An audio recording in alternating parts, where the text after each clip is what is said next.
Under Labour, Wales is broken. Our NHS isn't working. Our school standards have plummeted, and our economy is struggling. People are crying out for change. And that's why we have embarked upon a national mission to fix Wales.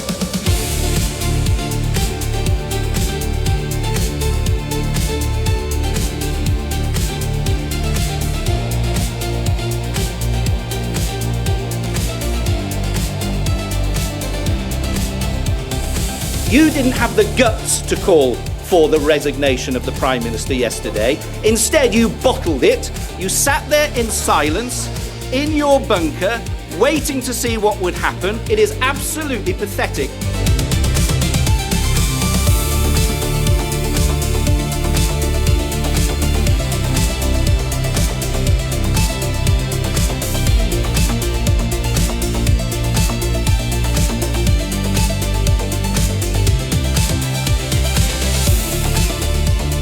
A bad opinion poll does not discourage me. It motivates me, it makes me work harder, and it makes me fight harder for the things that I believe in.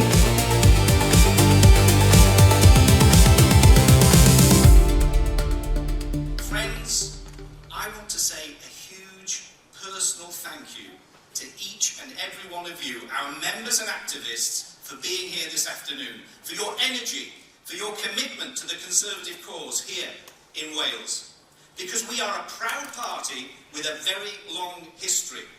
Our party has served our nations in good times and in bad, and we are a party that always puts the interests of our country first at all times. You know, my very first job as a teenager was in an ice cream factory. An ice cream factory. It was just down the road here in Kindle Bay, which is where I still live. It was called Clwyd Cream Ices, and it had one of the very best company slogans in the ice cream business. Their slogan was this: often licked, never beaten. And that's what the Conservative Party is like.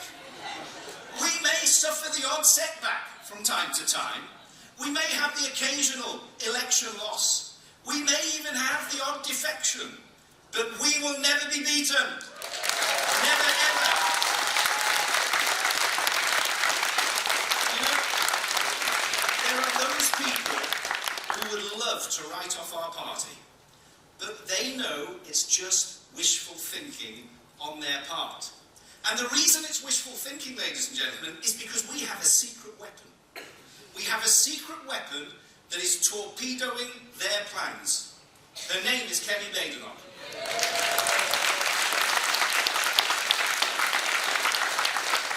And as a result of her performances at Prime Minister's Question Time, there's a boom in UK popcorn sales. An absolute boom.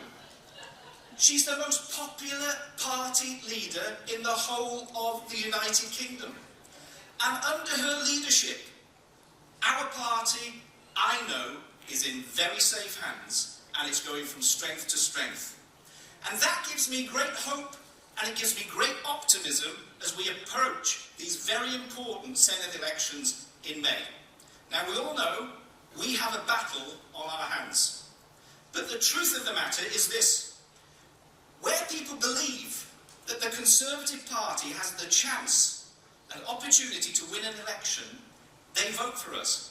We've seen it time and time and time again at by-elections the length and breadth of Wales since the last general election. We've beaten Reform, we've beaten Labour, we've beaten Plaid, the Lib Dems, the Greens, you name it. We have seen them off across the country, in Abergavenny, in Abergele, twice, Caerwent, Newtown, Penrhyn Bay, Pontypool, Portskewitt, Prestatyn, Rhuddlan, Rhyl and Wylsham. That's quite an impressive list, eh?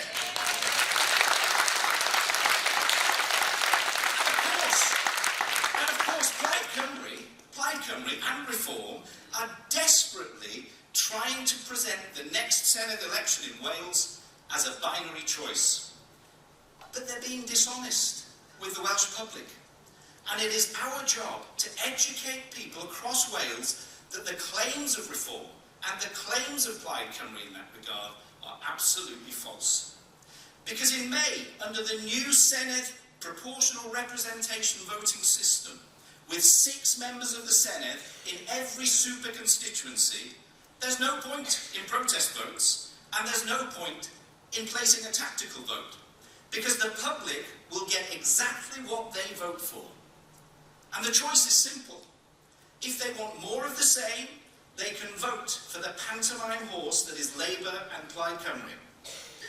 If they want a party led by a boob whisperer who believes that he can increase the size of women's breasts by using the sheer power of his mind, they can vote for Zach Polanski and the Green Party. And if they want slogans without any solutions, they can vote for the personality cult that is reform. Or they can vote for the only credible alternative to this failing Welsh Labour administration, the Welsh Conservatives.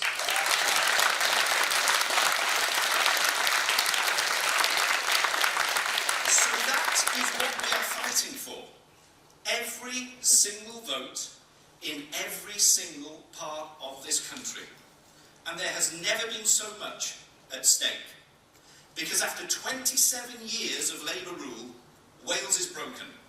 Our NHS isn't working. People are waiting too long for tests, treatment and ambulances, and people, I am afraid to say, are dying as a result. Almost 40,000 people have died while stuck on an NHS waiting list since the pandemic. Our education system is failing a generation. 1 in 5 young people are leaving school functionally illiterate, and there are incidents of violence which are on the rise. Just last week, we saw yet another Welsh school in a lockdown situation and the hospitalisation of a teacher following an attack by a pupil. And our economy is struggling. People here in Wales have the lowest pay packets in Britain, and official figures show that the unemployment rate in our country is at a 10-year high, the highest of all the UK nations. And of course the Labour Party has absolutely no solutions to these problems. They failed our schools, failed our NHS, and failed our economy. In short, Wales is the sick man of Britain, and it's not good enough. But you know, whenever we challenge them, whenever we challenge Labour ministers in the Senedd, they do what they always do. They dodge responsibility and try to blame someone else. They blame Westminster. They blame Brexit. They blame the war in Ukraine. They blame Donald Trump. They blame Margaret Thatcher. And just a couple of weeks ago, Labour's First Minister even decided to blame Netflix. She did. Well, I can tell you this. The reason that Welsh pubs are closing, shops are shutting, and farmers are fuming, it has nothing to do with Bridgerton or Stranger Things, even though there's nothing stranger than the Labour Party. It's because after more than a quarter of a century of Labour dominance in Wales, our country is broken. And it's not just Labour in Cardiff Bay that's the problem. Their counterparts in Westminster are failing us too.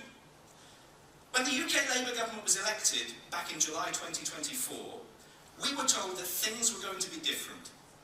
That Labour would raise standards in public life. That they would restore trust in politics and put politicians back in the service of the British people. What have we witnessed instead? Betrayal after betrayal. Farmers sold out. Pubs and post offices forced to close. Businesses and charities hit with tax rises. Energy bill payers clobbered. Small boat arrivals at record levels. And the shameful 30 billion surrender of the Chagos Islands. And it's not only this, but we've seen scandal after scandal. A homelessness minister who threw out her own tenants. An anti-corruption minister sentenced to jail for corruption. A transport minister with a fraud conviction. A deputy prime minister who failed to pay her stamp duty. And at the very top, a prime Prime Minister who appointed Peter Mandelson as the US ambassador in the full knowledge that he continued a friendship with a convicted paedophile. That's not integrity, and that is not leadership. It is a rotten Labour government, ladies and gentlemen.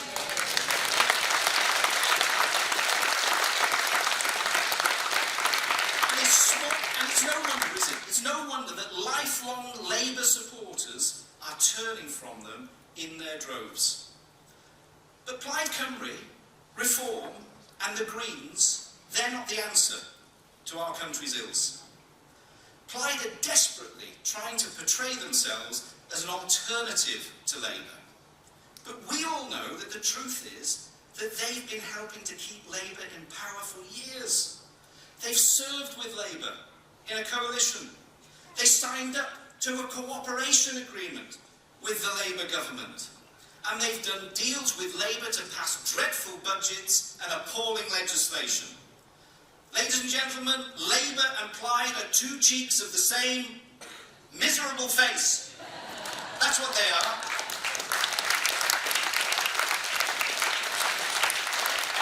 So Labour's failures and Plaid Cymru's failures are their failures collectively. And the last thing that our country needs is 4 more years of the hard left duopoly that is Labour and Plaid. Now, Plaid Cymru also want people to think that they're a bunch of very friendly moderates. Well, let me tell you, they're nothing of the sort. They are extremists. In recent years, Plaid Cymru members of the Senate rolled out a red carpet to welcome the communist country Cuba's ambassador to their conference.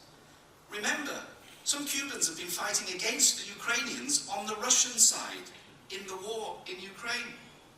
Not only this, but they posed for photographs and handshakes with anti-Israel protesters who went on to scream death chants outside the Senate. They're a disgrace, and they're obsessed with the Constitution. The sole reason for Plaid Cymru existing is to break apart our precious United Kingdom. For Plaid Cymru, the answer to every problem in Wales is we need more powers, we need more money from Westminster, we need our independence. Plaid Cymru opposes the UK's membership of the NATO alliance. They oppose our nuclear deterrent, and they oppose nuclear power plants. Their plans would destroy our economic security, our national security, and risk our energy security too. But they won't stop there, because a Plaid Cymru government would focus their time, energy and attention on that ultimate aim that they have, which is to rip Wales apart from the rest of the UK. Now, independence would jeopardise people's pensions, our ability to live, work and study in other parts of the United Kingdom. And just as Nero fiddled while Rome burned, a Plaid Cymru government would be hell-bent on independence at any cost, rather than getting to grips with the everyday challenges faced by the people of Wales. The separation from Britain would not make Wales stronger, it would make us poorer, weaker and more divided. And that's why I am proud to be a member of the Conservative and Unionist Party.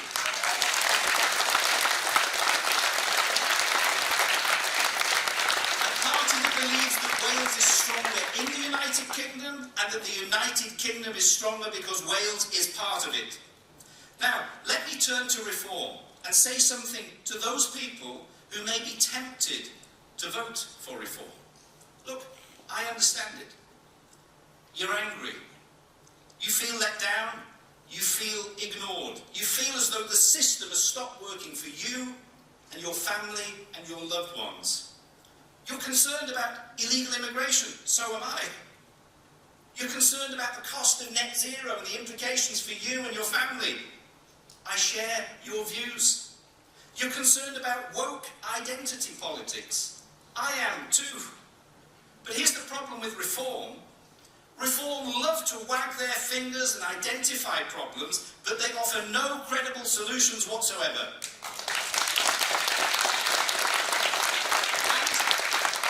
And they don't want to be in government next May. after those elections to the Senedd. They're absolutely petrified of the responsibility of government. Nigel Farage himself has openly acknowledged that his party is not ready to govern. He has simply said that his aim is that he wants Reform to be the largest opposition party. Well, what a feeble, useful excuse for a human being he is. Because Reform is not a serious party, ladies and gentlemen. They are a limited company that's more interested in selling football shirts and merchandise at events than running a country. That's what they are. Their conferences are not serious political events. They're end-of-the-pier performances. Their former leader in Wales is serving 10 years in prison for accepting bribes to make pro-Russia statements in the European Parliament. And their current leader has been parachuted in from London because they didn't feel as though there was sufficient talent within Wales to be able to lead that party. And on top of this, their plans just do not add up. They speak about nationalising industries, reopening inefficient coal mines, and increasing welfare spending. I don't know about you, but that sounds to me more like an economic plan from the Jeremy Corbyn and Diane Abbott School of Economics. It does not sound like a plan from a party with a leader who claims to be a disciple of Margaret Thatcher. And remember this, Reform is a party that supported the change in the Welsh Parliament's voting system that is going to lead to a 60% increase in the number of politicians in Cardiff Bay at a cost of £120 million. Only the Welsh Conservatives are pledging to reverse that increase in the number of MSs because we know, and you know, that Wales needs more doctors, dentists, nurses and teachers. It does not need more politicians.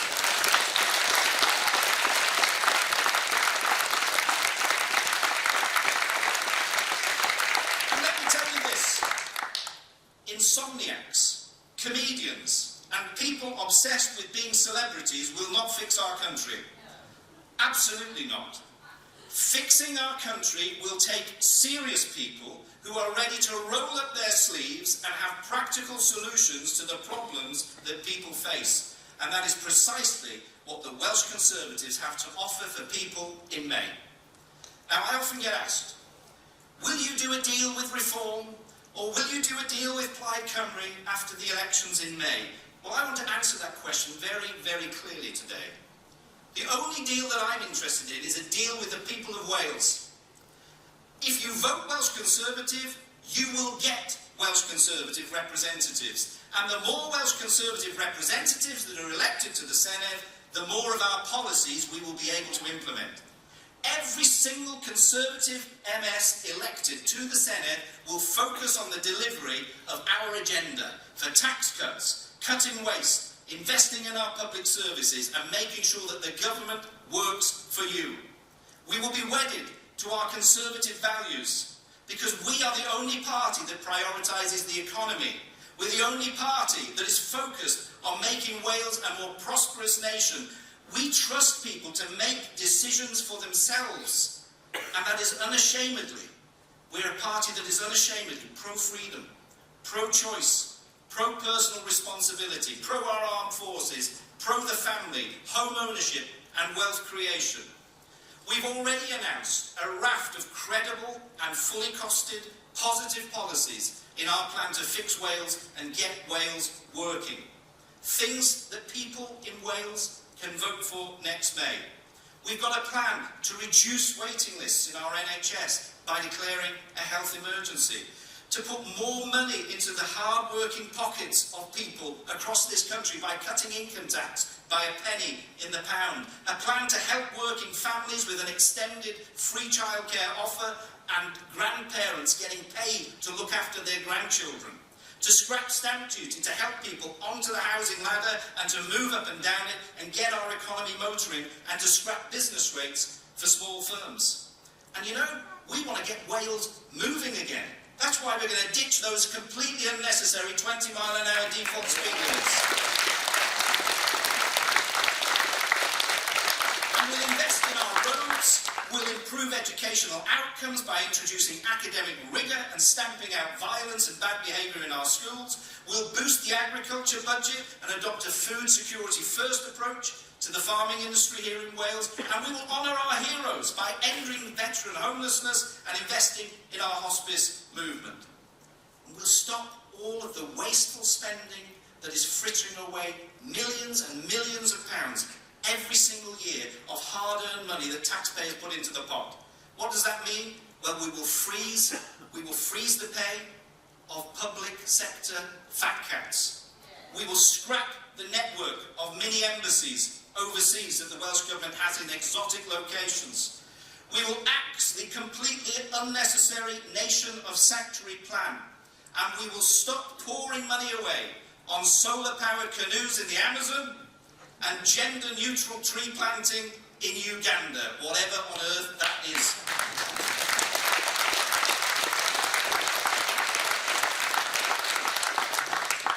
And we will end the millions of pounds, the tens of millions of pounds that is being poured every single year into Cardiff Airport.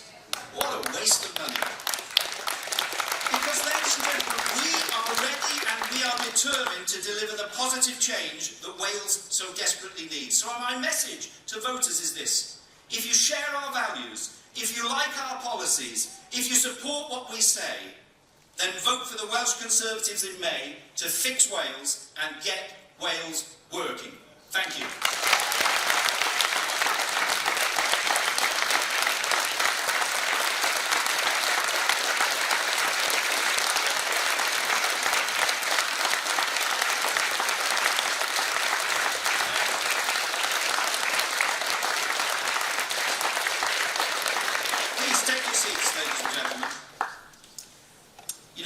One of the privileges that I have today is that I have the great honour of being able to introduce you to someone who's very, very special. She's dogged, she's determined, she's got fire in her belly, she's got the metal and moral fibre that Wales and the rest of the United Kingdom needs. She's gone from grilling burgers in McDonald's to grilling Sir Keir Starmer at the dispatch box in the House of Commons. And as one of my constituents said to me recently, I love Kemi because she's got ovaries of steel. She's earned that description. I'm proud to call her my friend. Ladies and gentlemen, will you please be upstanding to welcome the leader of the Conservative and Unionist Party, our next Prime Minister, the Right Honourable Kemi Baker.